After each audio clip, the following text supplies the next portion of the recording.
اس کا وضو جاتا رہے گا، جو بلا شہوت کی چھوئے گا اس کا وضو. چلیے الحمدللہ. اب آپ نے اب اس فرق اختلاف کی وجہ کیا ہوئی کہ حنفیہ کے نزدیک چھونے سے وضو نہیں ٹوٹے گا کیونکہ لامسا کا معنی صحبت کرنا ہے، مجاملت کرنا ہے. شفافی کے یہاں لامسا کا معنی چھونا ہے، تو گویا اگر بیوی کو چھو دیا وضو دے، ان کے یہاں نہیں ہے. بہرحال ایسی صورتوں میں جب کہ طہارت آدمی کی ختم ہو جائے اور انسان پانی نہ پائے تو رب العالمین کہتا ہے فَتَيَمَّمُوا صَعِيدًا طَيِّبًا، پاک سعید سے تیمم کر لو. تیمم کا لغوی معنی تھا قصد کرنا، یہاں مراد ہے مٹی کا قصد کرنا چہرہ اور ہاتھ کو پوچھنے کے لیے، ان عبادتوں کی انجام دہی کے لیے جن کے لیے طہارت شرط ہے. ہمارے پاس پانی تو ہے، بیمار ہے پانی استعمال نہیں کر سکتے، یا غسل کی حاجت ہے حنفیہ کی تعبیر پر، اور یہی انشاءاللہ صحیح تعبیر ہے کہ لامسا بنے جمع کرنا ہے، یہ صحیح تعبیر ہے انشاءاللہ، یہ صحیح تعبیر ہے. تو اگر غسل واجب ہے اور پانی نہیں ہے تو تیمم کریں. تیمم کس سے کریں گے؟ سعیداً طیباً. سعید کہتے ہیں زمین کے اوپری حصے کو. اب زمین کے اوپر میں کیا ہے؟ مٹی. اور زمین کے اوپر میں کیا ہوتا ہے؟ پتھر نہیں ہوتا اور ریت نہیں ہوتی اور چونا نہیں ہوتا. بس حنفیہ حضرات نے کہا سعید مانے ما فوق الارض، زمین کے اوپر جو ہے وہ سب سعید. لہذا مٹی کیا، ریت کیا، چونا کیا، پتھر کیا، اس پہ گرد غبار پڑی ہو کہ نہ پڑی ہو، جس سے بھی چاہو ہاتھ اس پر گزار لو، تیمم کرو. دوسرے فقہاء کا نام امام شافعی کا سعیداً طیباً فامسحوا بوجوہکم وایدیکم. سورہ مائدہ کی آیت نمبر 6 میں ہے فامسحوا بوجوہکم وایدیکم منہ. ایسی چیز پر تیمم کرنا ہے جس میں سے کچھ حصہ تمہارے آئے، اور وہ آئے گا مٹی سے، یا ایسی چیز پر ہاتھ مارنا ہے جس پہ مٹی پڑی ہو، گرد و غبار پڑا ہے.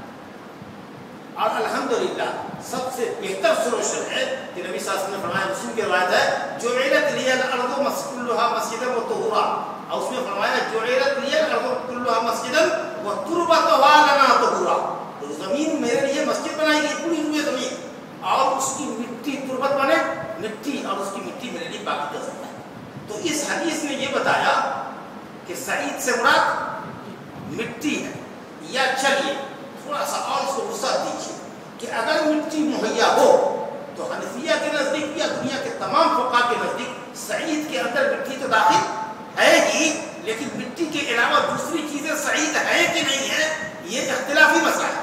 حنفیہ نے کہا ہے، دوسروں نے کہا نہیں ہے. تو جب متفق علیہ شے ہمارے پاس موجود ہو، مٹی موجود ہو، تو مٹی سے تجاوز نہیں کرنا چاہیے، مٹی استعمال کرنا چاہیے. اور اگر مٹی نہ ہو تب انشاءاللہ مٹی کے جنس کی کوئی بھی چیز اگر ہے تو اس سے کام کرنا. تو یہ اگر راہ اختیار کرتے ہیں تو حنفیہ شوافی دونوں کے قول پر عمل ہو جاتا ہے کہ مٹی اگر ہے تو فرسٹ پریفرنس مٹی ہوتے ہوئے دوسری چیز کی طرف تجاوز نہیں کرنا. اور اگر مٹی نہیں ہے اور پانی بھی آپ کے پاس نہیں ہے، چلو ریت پر پتھر پر ہی ہٹا کر کے نہ. اب اللہ نے کہا فامسحوا بوجوہکم وایدیکم. تیمم کیا ہے؟ چہرے پہ ہاتھ پوچھنا ہے اور ہاتھ پہ ہاتھ پوچھنا. ہاتھ کو پوچھنا اور چہرے کو پوچھنا، یہی تیمم ہے. اور یہ تیمم اس شخص کے لیے بھی ہے جس کو وضو کی حاجت ہے، اور اس شخص کے لیے بھی ہے جس کو غسل کی حاجت ہے. یعنی کہ غسل کرنے والے کے لیے حضرت عمار کی طریقہ سے مٹی میں لوٹ پوٹ کر جاؤ. تمرغت کما تمرغت الدابہ، پورے جسم میں مٹی ڈالو، بال کی جڑوں میں، جیسے پانی سے بھگوتے نا ویسا نہیں. نبی صلی اللہ علیہ وسلم نے فرمایا کہ صرف تم کو یہ کافی ہے. عمار کی روایت صحیح ہے کی، اور اس بات میں سب سے گھاٹی روایت اور سب سے صحیح روایت یہی ہے کہ تمہارے لیے صرف یہ کافی ہے کہ زمین پہ ایک مرتبہ ایسے ہاتھ مارو، اس کے بعد چہرے پر مسح کرو، اور کفیہ، دائنے ہاتھ سے بائیں ہتھیلی کو اور بائیں ہاتھ سے دائنے ہتھیلی کے اوپری حصے کو الى الکفین. یہ متفق علیہ روایت ہے عمار بن یاسر. اور ایک دوسری روایت جہد سے ہے، وہ یدین مطلق آیا فامسحوا بوجوہکم والیدین. اور جب یدین مطلق آوے پورا ہاتھ نہیں، یہی دلیل والسارق والسارقۃ